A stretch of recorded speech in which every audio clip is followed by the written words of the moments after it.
اعوذ باللہ من الشیطان الرجیم، بسم اللہ الرحمن الرحیم۔ السلام علیکم، میرا نام انتخاب حیدر ہے اور میں انتخاب وائی ٹی یوٹیوب چینل کے ذریعے سے آج میں آپ کو مروارید یعنی پرل موتی کے بارے میں کچھ معلومات بتاؤں گا۔ اسے فارسی میں مروارید، انگریزی میں پرل، عربی میں لولو اور سنسکرت میں موکنم کہتے ہیں۔ زمانہ قدیم میں اسے دریا بھی کہتے تھے، جبکہ اسے اردو میں موتی اور ہندی میں موکتا کہتے ہیں۔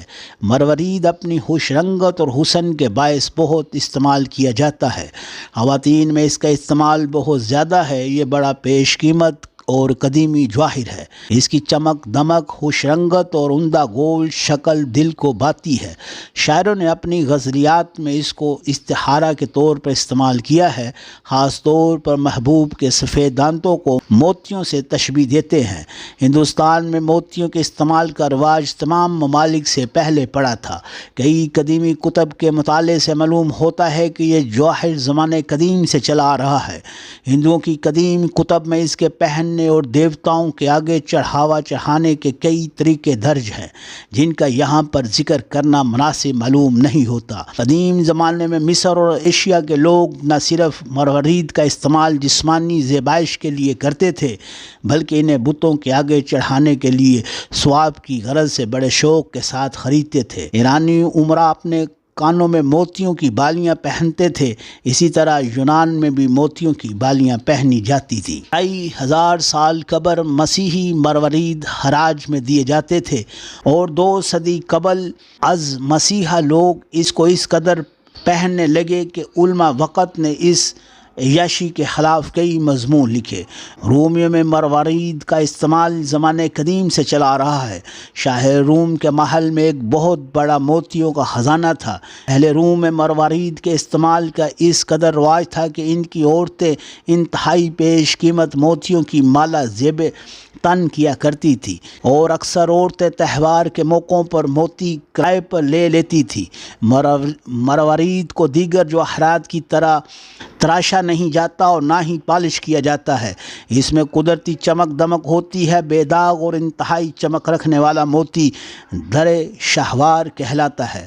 مروارید کی پیدائش اس صدف کے پیٹ میں ہوتی ہے جو سمندروں میں پائے جاتے ہیں۔ اس صدف کو سیپ بھی کہا جاتا ہے۔ یہ صدف ایک سمندری کیڑا ہے جس کا جسم انتہائی سخت ہوتا ہے۔ اس کے دونوں بازوؤں پر کیچوے کی طرح سخت ہڈی کی ایک ڈھال ہوتی ہے، جس کے ذریعے یہ پانی کے جانوروں سے محفوظ رہتا ہے۔ یہ کیڑا 5 برس میں جوان ہو جاتا ہے اور بارش کے دوران پانی کے اوپر آ جاتا ہے اور پاؤں کے زور سے ادھر ادھر چلتا ہے اور جالا بن کر عنکبوت کی طرح پھیل جاتا ہے اور مقصد اشیاء سے چمٹا رہتا ہے تاکہ ٹھہرا رہے۔ ماہرین نے اسے خوردبین کے ذریعے دریافت کیا ہے۔ صدف کے 3 پردے ہوتے ہیں۔ سب سے اوپر والا پردہ سخت، لچکدار اور سیاہی مائل سبز رنگ کا ہوتا ہے اور یہی بیرونی جسم یا کھال کہلاتا ہے۔ دوسرے پردے میں بے شمار چھوٹے چھوٹے خانے ہوتے ہیں جن میں چونا بھرا ہوتا ہے اور کئی طرح کے رنگ پیدا کرنے والے مادے ہوتے ہیں۔ تیسرا اور سب سے اندرونی پردہ پوست و درپوست ہوتا ہے اور اس میں کئی طرح کے رنگ نمایاں ہوتے ہیں۔ اسی پردے میں موتی پیدا ہوتا ہے۔ جس قدر بڑا پانی کا قطرہ صدف کے منہ میں جاتا ہے، اتنا ہی بڑا موتی بھی بنتا ہے۔ تحقیق سے یہ بات ثابت ہوئی ہے کہ صدف میں کسی بیرونی شے کا داخل ہونا مروارید کی پیدائش میں رکاوٹ نہیں ڈالتا، کیونکہ یہ قدرتی امر ہوتا ہے۔ یعنی صدف میں کوئی بیرونی چیز مثلا ریت کا ذرہ، لکڑی کا باریک تنکا یا کوئی اور چیز اتفاق سے داخل ہو جائے تو کیڑا ڈر جاتا ہے، اور چونکہ وہ اسے باہر نہیں نکال سکتا، اس لیے جس مادے سے وہ مروارید تیار کرتا ہے، اسی مادے سے اس شے کے ارد گرد گول پردہ لگاتا جاتا ہے حتیٰ کہ ایک گول چیز بن جاتی ہے۔ یہی مروارید ہوتا ہے۔ مروارید کے مقامات پیدائش۔ چونکہ مروارید کی پیدائش کے مقامات سمندر اور دریا ہیں، اس لیے دنیا کے بے شمار سمندر اور دریاؤں میں اس کی پیدائش ہوتی ہے۔ جن ممالک کے سمندروں میں مروارید کی پیدائش ہوتی ہے وہ درجہ ذیل ہیں اور شہرت رکھتے ہیں۔ خلیج فارس، آسٹریلیا، شمالی روس، بحر کارازم، جاپان، امریکہ، fun land, Sweden, Indonesia, ابنائے قسطنطنیہ، Sri Lanka اور عراق شامل ہے۔ زمانے قدیم سے سرندیپ مروارید کی پیدائش کے لیے مشہور ہے۔ اہل یورپ میں سے پہلے اہل پرتگال نے سرندیپ میں سے اپنے قدم جمائے اور 1205 اور 1605 میں سرندیپ کے حکم سے مروارید کی پیدائش کا خراج اپنا مقرر کیا۔ اس وقت سے یہاں تک کہ اس جزیرے میں 50,000 سے زائد آدمی مروارید کی تلاش میں غوطہ زن کرتے تھے، اور ان میں سے جو کوئی مروارید حاصل کر لیتا اس کی ملکیت سمجھا جاتا۔ ہالینڈ کے سرندیپ میں قدم جمائے تو وہ تمام مقامات پیدائش پر قابض ہو گئے، اور ان کے ماتحت تقریباً 2 لاکھ افراد مروارید کی تلاش کیا کرتے تھے۔ مروارید کو حاصل کرنے کے لیے سمندر میں غوطہ لگا کر جانے اور تہوں سے ان کی تلاش کرنے کو صدف گیری کہتے ہیں۔ آج کل کی نسبت زمانہ قدیم میں صدف گیری کرنا انتہائی مشکل کام تھا، کیونکہ آج کے دور کی سہولتیں اس وقت غوطہ خوروں کو حاصل نہیں تھیں۔ مروارید کی پیدائش کا ایک مقام خلیج فارس ہے۔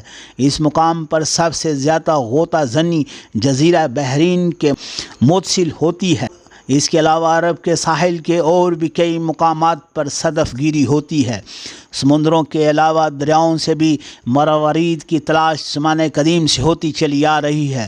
دریاؤں سے نکلنے والے مروارید بھی اپنی چمک و دمک اور آبداری کے باعث سمندری مروارید کے ہم پلہ ہوتے ہیں، اور بڑے بڑے دریاؤں میں عمدہ مروارید پائے جاتے ہیں۔ آئرلینڈ کے دریا سے بھی قیمتی مروارید نکلتے ہیں۔ روس اور فرانس کے دریاؤں میں مروارید کی پیدائش ہوتی ہے۔ اس کے علاوہ برازیل، آسٹریلیا، جنوبی افریقہ کے دریاؤں میں بھی مروارید کی پیدائش ہوتی ہے۔ مروارید کی اقسام، چونکہ مروارید کئی طرح وضع قطع کے پائے جاتے ہیں، اس لیے ماہرین جواہرات نے اس کی کئی اقسام بیان کی ہے۔ مروارید کی شناخت۔ مروارید کی شکل اکثر گول اور ناشپاتی کی طرح ہوتی ہے۔ اس کی چمک دمک گوہری ہے۔ مروارید کی یہ چمک صرف اس مادے کی وجہ سے نہیں ہوتی جس سے یہ بنا ہوتا ہے، بلکہ اس کی ہموار اجلی اور صاف شفاف سطح کے باعث ہوتی ہے۔ اس میں سختی 2 سے 5 سے 3 سے 5 تک ہوتی ہے۔ مروارید میں کاربونیٹ، لائم اور کچھ وہ مادہ جس سے صدف بنے ہوئے ہوتے ہیں مرکب ہوتے ہیں، اور یہی وجہ ہے کہ خالص موتی کو تھوڑی سی حرارت پہنچانے سے بھی کشتہ ہو جاتا ہے۔ مروارید کی شناخت کرنا بڑے تجربے کا کام ہے، کیونکہ ایسے نقلی مروارید مارکیٹ میں ملتے ہیں کہ جو بڑے تجربے کار جوہری بھی ان کی شناخت ایک نظر میں دیکھنے سے مشکل ہی کر سکتے ہیں۔ قدیم زمانے میں فرانس مصنوعی موتی بنانے میں بڑی شہرت رکھتا تھا۔ یہ مصنوعی موتی قدرتی اور اصلی موتیوں سے بھی چمک دمک اور آب و تاب میں زیادہ ہوتے ہیں۔ بعض ماہرین کاریگر گلابی رنگ کے مرجان کو کاٹ کر گلابی مروارید کی ہو بہو شکل بناتے ہیں، لیکن تجربے کار جوہری اس کی خاص مرواریدی چمک کو جو مرجان کی چمک سے بالکل مختلف ہوتی ہے دیکھ کر فوراً شناخت کر لیتے ہیں کہ یہ اصلی ہے یا نقلی۔ اکثر لوگ پھیکے رنگ مروارید کو سیاہ رنگ دیکھ کر فروخت کر دیتے ہیں، لیکن تجربہ کار فوراً نقلی رنگ کو پہچان لیتے ہیں۔ نقلی مروارید اصلی مروارید کی نسبت ذرا ہلکے ہوتے ہیں اور ان کے سوراخ بھی کھلے ہوتے ہیں۔ تجربہ کار جوہری صدف جیسی سبز و سرخ رنگ کی چمک ہوتی ہے، اوپر کی سطح پر دیکھ کر ہی شناخت کر لیتے ہیں کہ یہ اصلی مروارید ہے۔ جب اس بات کا یقین ہو جائے کہ مروارید خالص ہے تو پھر اس کے عیوب کی طرف توجہ بھی دینی چاہیے، کیونکہ اگر کسی موتی میں خالص ہونے کے باوجود کوئی عیب ہوگا تو اس کی قیمت میں کمی واقع ہو جائے گی۔ ماہرین جواہرات نے مروارید کی شناخت حاصل کرنے کے ساتھ ساتھ اس کے مندرجہ ذیل عیب بھی بیان کیے ہیں۔ طلسماتی خواص۔ مروارید کو پہننے سے دل کو صبر و استقلال نصیب ہوتا ہے۔ اگر اس کو حاملہ عورت کی کمر سے باندھ کر ناف پر رکھا جائے تو وہ عورت استقاط حمل سے محفوظ رہتی ہے۔ ارسطو کا کہنا ہے کہ مروارید کے استعمال کرنے والے کی شادی ناکام نہیں ہوتی اور ازدواجی زندگی خوشگوار طریقے سے گزرتی ہے۔ موتیوں کا استعمال طبیعت میں پاکیزگی پیدا کرتا ہے۔ مروارید پہننے سے وہم افکان کی کیفیت ختم ہو جاتی ہے۔ قدیم دور میں ہندو دیوتاؤں پر موتی چڑھانا بہت ثواب کا باعث سمجھتے تھے۔ کسی زمانے میں بنگال غیر شادی شدہ لڑکیاں مروارید کو عفت و عصمت کا باعث سمجھ کر پہنا کرتی تھی۔ خالص موتیوں کا استعمال انسانی ذہن سے ناپاک اور گندے خیالات کو دور کرتا ہے اور جادو کا اثر بھی جاتا رہتا ہے۔ مروارید پہننے سے ڈراؤنے خواب بھی نہیں آتے۔ طبی خواص: مروارید کا ذائقہ پھیکا اور مزاج سرد خشک ہوتا ہے۔ معدے کے جملہ امراض میں موتیوں کا استعمال مفید ہے۔ اگر مروارید کے کوشتے کو بطور شربت استعمال کیا جائے تو اس سے سر اور آنکھوں کا درد، منہ کی بدبو، آنکھوں کا ورم اور آنکھوں سے پانی بہنا ختم ہو جاتا ہے۔ اگر شیر خوار بچے کو کسی قابل حکیم کے مشورے سے استعمال کرایا جائے تو بچہ حسرہ اور چیچک کے مرض سے محفوظ رہتا ہے۔ مروارید کا سفوف دانتوں پر منجن کی طرح ملنے سے دانت موتی کی طرح صاف و شفاف ہو جاتے ہیں، اور دیگر ادویات کے ساتھ ملا کر مرہم کی طرح جسم پر لگایا جائے تو جذام کے مرض میں افاقہ ہوتا ہے۔ زہر کے لیے بہترین ترکیال ہے۔ مروارید کا استعمال جگر اور گردے کے امراض میں مفید ہے۔ جسم سے صفری اور مادوں کو دور کرتا ہے۔ خونی دستوں کے لیے اکسیر کی حیثیت رکھتا ہے۔